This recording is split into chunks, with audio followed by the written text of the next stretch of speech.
Hay estudios que dicen que el 80% de los buenos deseos, el 80% de los propósitos para el nuevo año se abandonan antes de llegar al mes de febrero.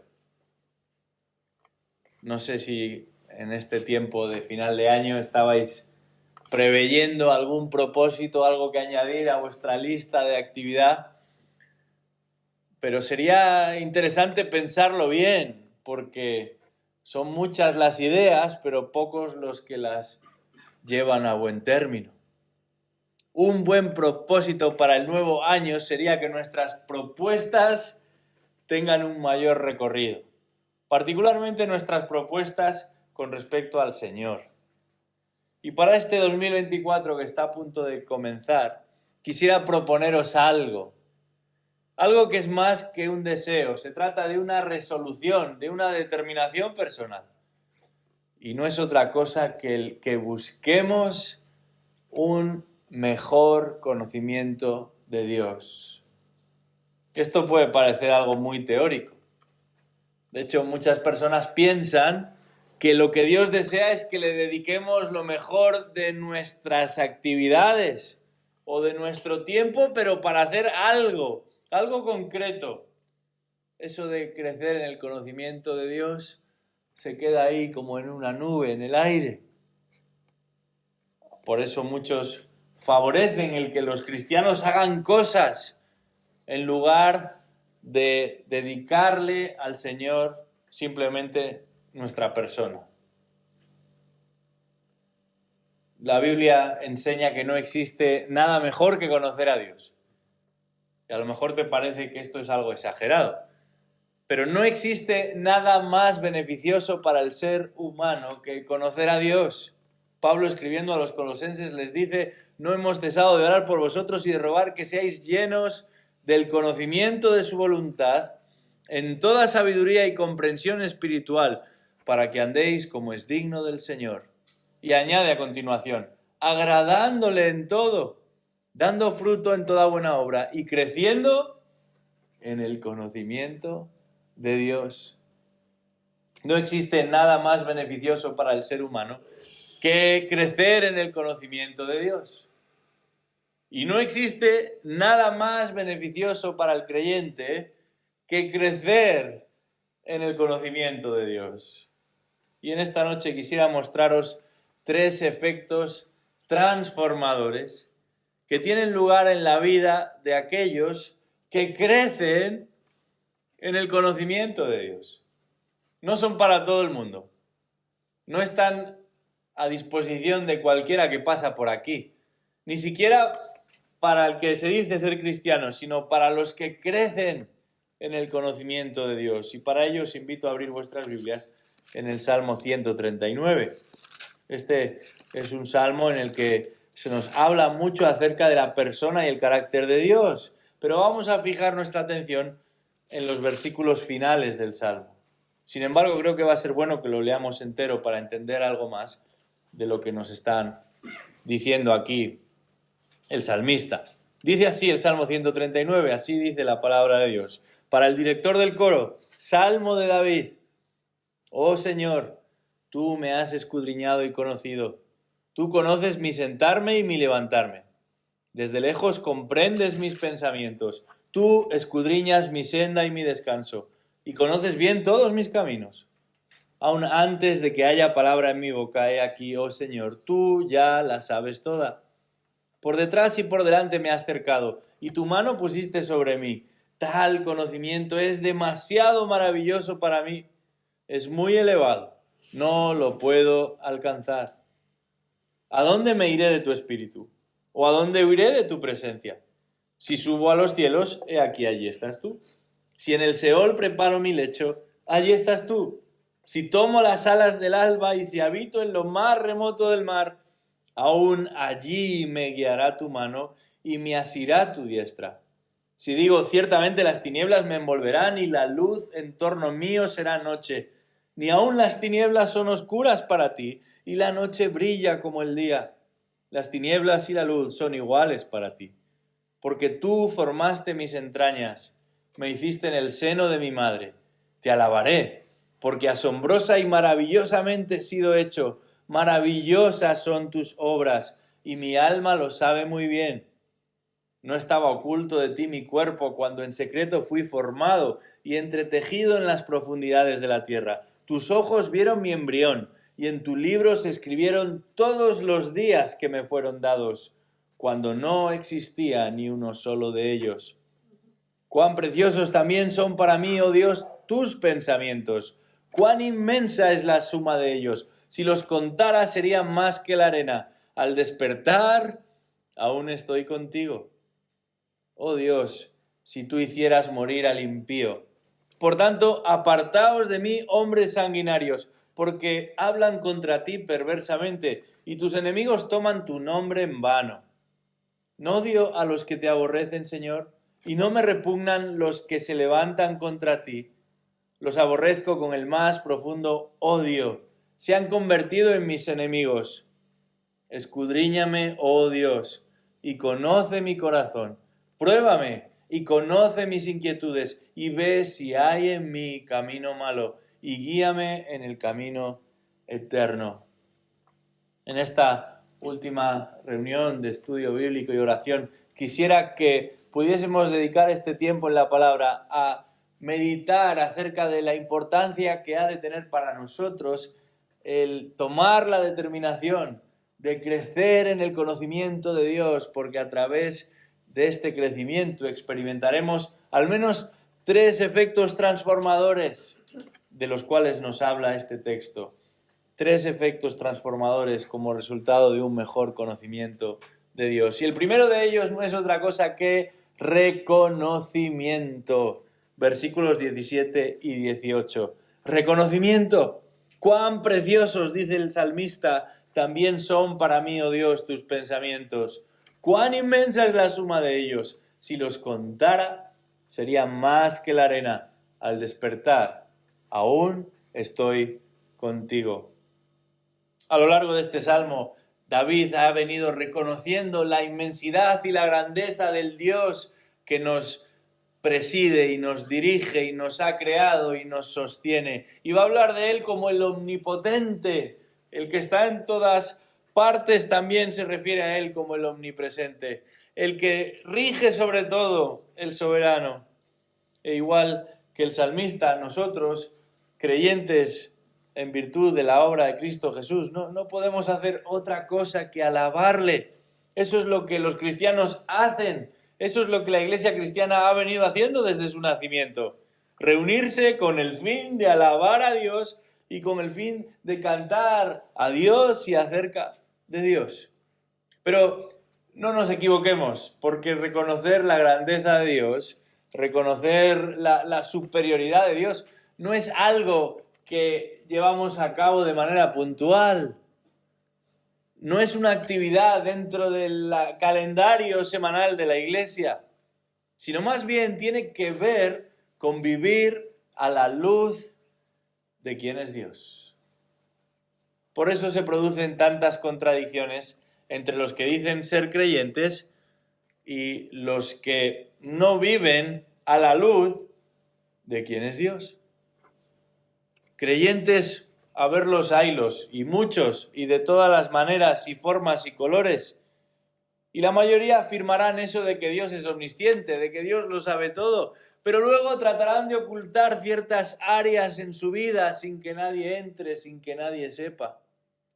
Creyentes a verlos haylos de todas las maneras, de todos los colores, que asienten ante el hecho de que Dios es omnipresente, que está en todas partes. Pero después actúan de manera distinta cuando los demás no ven lo que ellos hacen. Creyentes a verlos haylos de todas las maneras, de todos los colores, pero incluso se atreverán a defender que Dios es omnipotente, que lo puede todo, y sin embargo cuando tienen un problema no acuden a Él, no se refugian en Él, ni en su palabra para resolverlo. Antes prefieren buscar soluciones en otras logías humanas. Creyentes a verlos haylos de todos los colores y de toda forma, pero La mayoría de ellos reconocerán que Dios es soberano y se les llenará la boca utilizando determinadas expresiones. Sin embargo, cuando vienen tiempos difíciles, se quejan, se distancian, reniegan de Dios y no creen que Él entiende que es lo mejor para cada uno de nosotros. Creyentes, a ver los hilos de todas las formas, de todos los colores, se reúnen y cantan y reconocen la grandeza de Dios. Pero reconocer la grandeza de Dios es mucho más que cantar acerca de ello. Se trata de vivir a la luz de esta verdad. Tiene que ver con descansar en su sabiduría, con confiar en su voluntad, con someternos a su soberanía, con contentarnos con su misericordia, con acudir constantemente al trono de la gracia y caer rendidos continuamente ante su majestad, reconociendo que lo que Él hace es lo mejor que se puede hacer. Yo te pregunto en esta noche, ¿qué vas a hacer este año para conocerle más? Porque cuanto más le conocemos, más deseamos reconocer su grandeza, más disfrutamos su persona, más experimentamos su presencia. Pero este es solo el primero de los efectos transformadores que van a venir a ser parte de la vida del que crece en el conocimiento de Dios. Hay algo más en este texto, hay un segundo efecto transformador que resulta de un mejor conocimiento de Dios. Y no es otra cosa que rechazo. Rechazo. Versículos 19 al 22. Porque debemos entender esto adecuadamente. Dice ahí, oh Dios, si tú hicieras morir al impío, por tanto apartaos de mí, hombres sanguinarios, porque hablan contra ti perversamente y tus enemigos toman tu nombre en vano. No odio a los que te aborrecen, Señor, y no me repugnan los que se levantan contra ti. Los aborrezco con el más profundo odio. Se han convertido en mis enemigos. Rechazo. Y hemos de entender esto, como he dicho, apropiadamente, porque cuando leemos estos versículos nos sorprende ese lenguaje duro. Si alguno de nuestros hijos hablase en esos términos, rápidamente lo corregiríamos. Parece que David se ha vuelto violento, ese pastor que también fue guerrero, se ha decantado aquí por la parte de la guerra. Pero aquí lo que tenemos es una imprecación. Este es el término que recibe este tipo de lenguaje. Particularmente contra los blasfemos de su tiempo. Y esta manera de hablar de ellos y acerca de ellos no es fruto del orgullo de David, que se cree muy superior, del engreimiento de David, que se cree mejor que ellos. Más bien es el producto del celo por lo que es justo. Lo que motiva esta reacción del salmista es la ofensa contra Dios, es la afrenta contra Dios, no contra sí mismo. No es que está reaccionando contra unos que le hacen la vida difícil, no, está respondiendo a aquellos que se oponen a Dios y a los propósitos de Dios. Dice el versículo 20 que estos hablan contra Dios perversamente y toman su nombre en vano. Por eso el salmista en el versículo 1 reacciona y dice que odia a los que aborrecen al Señor, no a los que le hacen mal a sí mismo, sino a los que aborrecen al Señor. Y le repugnan no los que se levantan contra Él, sino los que se levantan contra Dios. Hay un episodio en la Escritura muy célebre donde David es escupido por un sinvergüenza. Por ese empezaba su nombre también, Simei se llamaba. Resulta interesante ver que David, siendo el rey, no reacciona contra él, porque la afrenta y la ofensa no es contra Dios, es contra él, y eso él lo asume.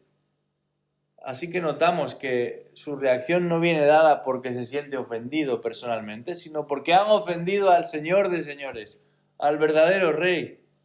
Se trata de un rechazo de todo aquello que Dios rechaza. Y los israelitas eran muy conscientes de que en ocasiones hay que separarse, hay que distanciarse. Ellos eran especialistas en separación de naciones paganas. No siempre hicieron lo correcto, pero la ley era muy clara. Sin embargo, el problema que todo ser humano tiene que enfrentar en algún momento no es el pecado simplemente que está fuera, sino el que está dentro del corazón. No es un problema de otros, es nuestro problema, es un mal que está dentro de nosotros.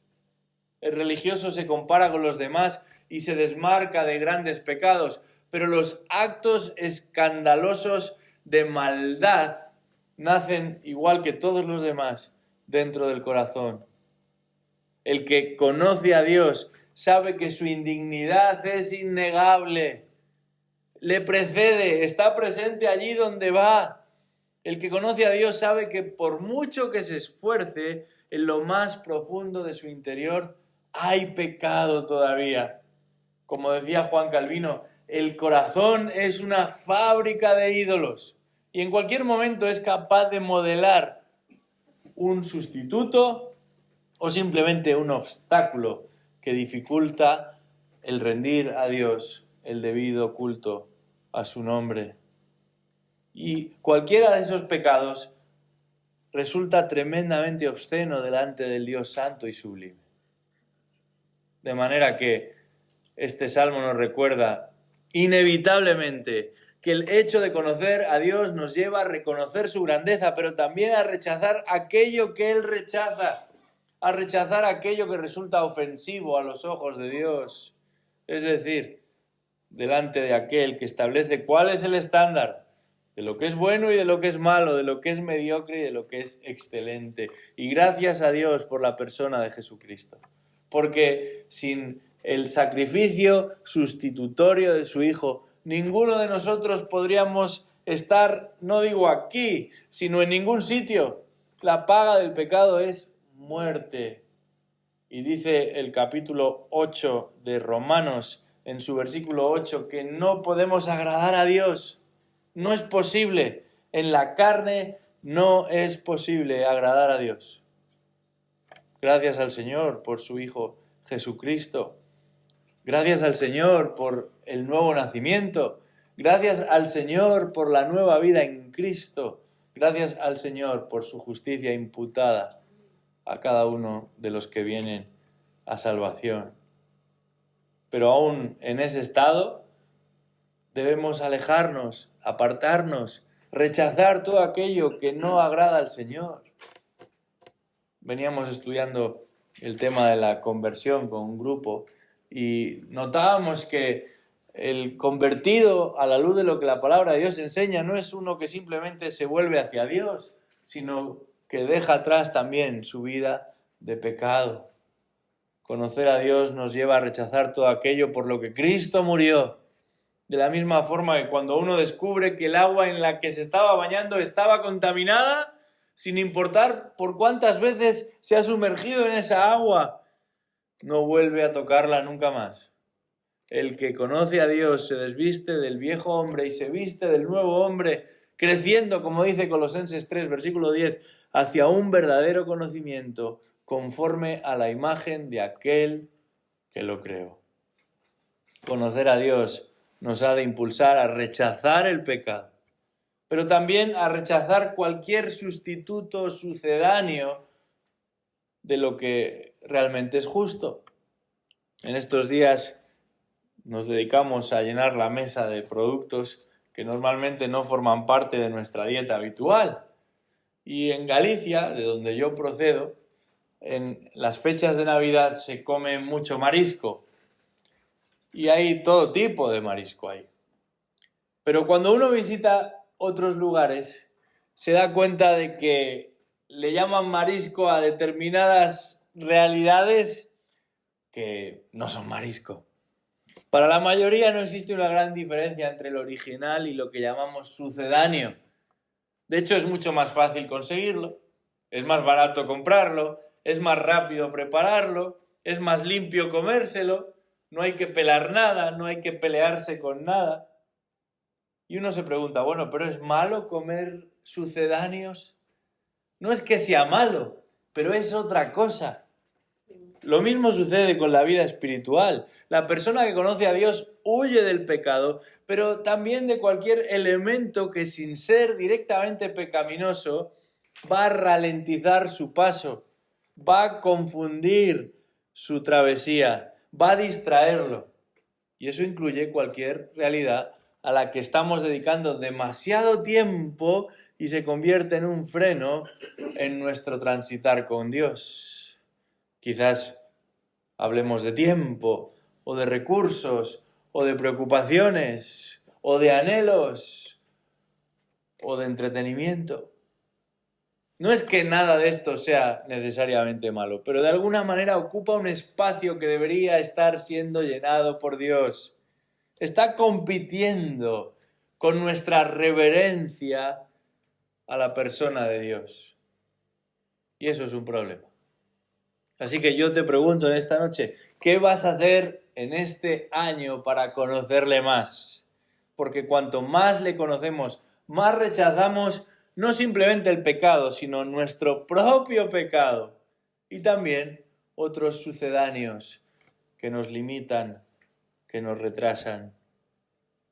Pero hay un tercer efecto transformador, que es resultado de conocer mejor al Señor. Y no es otra cosa que la renovación. Versículos 23 y 24, así termina el Salmo. Escudriñame, oh Dios, y conoce mi corazón. Pruébame y conoce mis inquietudes, y ve si hay en mí camino malo, y guíame en el camino eterno. Renovación. El Salmo termina con las mismas palabras con las que empezó. Pero estos dos últimos versículos, de alguna manera, nos revelan a un David que no solo está dispuesto a sujetarse y someterse a la investigación de Dios, sino que lo pide, lo implora, lo demanda de parte de Dios. Y el texto dice, escudriña, prueba, ve, guíame. Todos estos verbos son imperativos en el original, son mandatos. Dios está escuchando una oración de parte del salmista, pero es una oración demandante. Y no simplemente está expresando un deseo, sino que exige a Dios que haga una investigación acerca de su persona.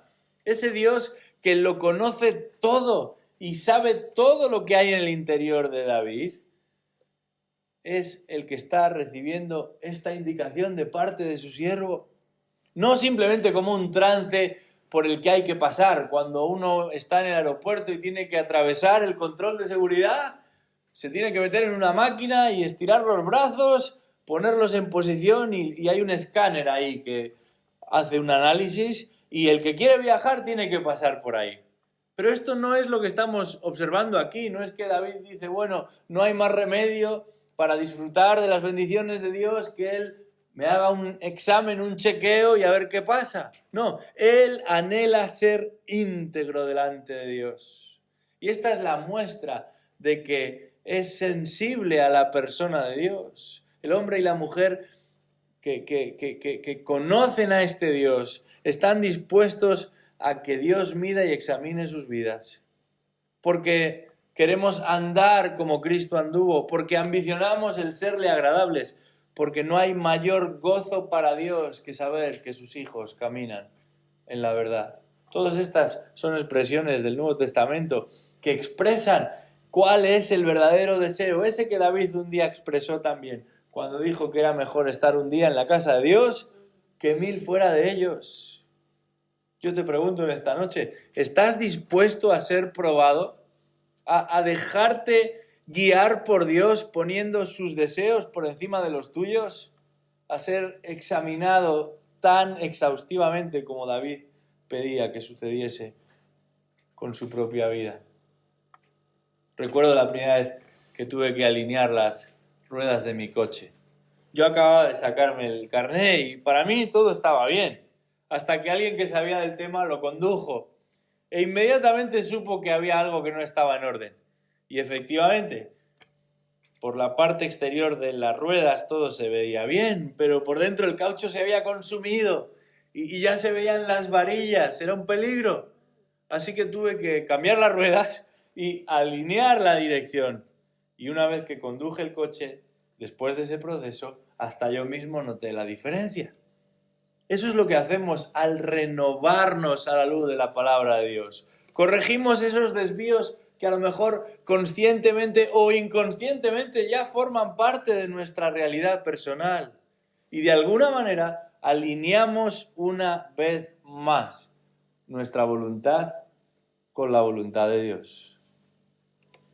Cuanto más le conocemos, más conscientes somos de las excelencias de Dios, pero también de nuestras flaquezas.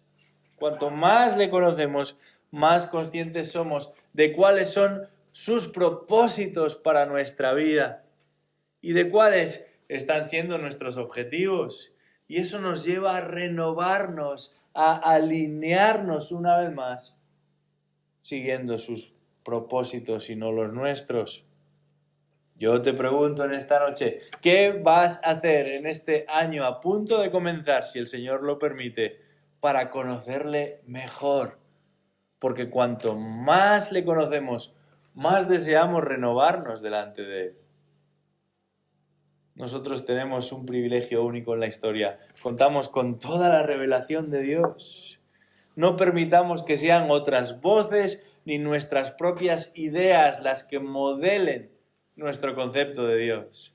No nos dejemos embelesar, ni tampoco caigamos en la incontable, ingente cantidad de distracciones a nuestro alrededor.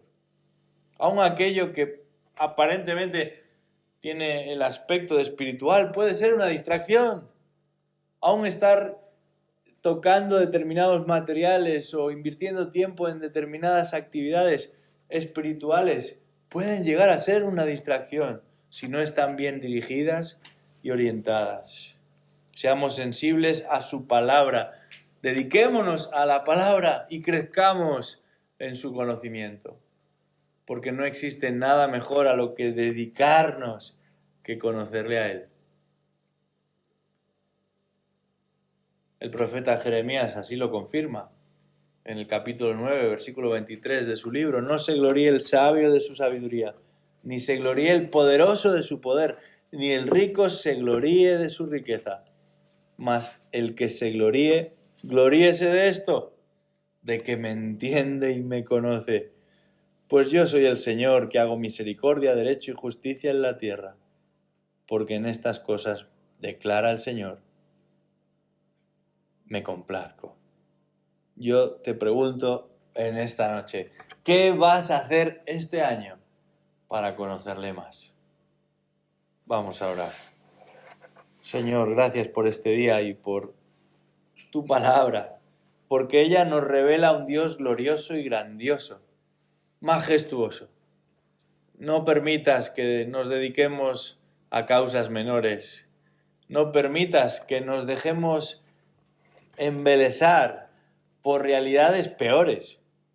Ayúdanos, oh Dios, a buscarte a ti por medio de la obra de tu Espíritu Santo trabajando en cada corazón, de manera que podamos disfrutar de tu presencia y de tu compañía, pero también de los beneficios que vienen dados cuando estamos junto a ti. Ayúdanos, oh Dios. Pedimos esto en el nombre de Jesús. Amén.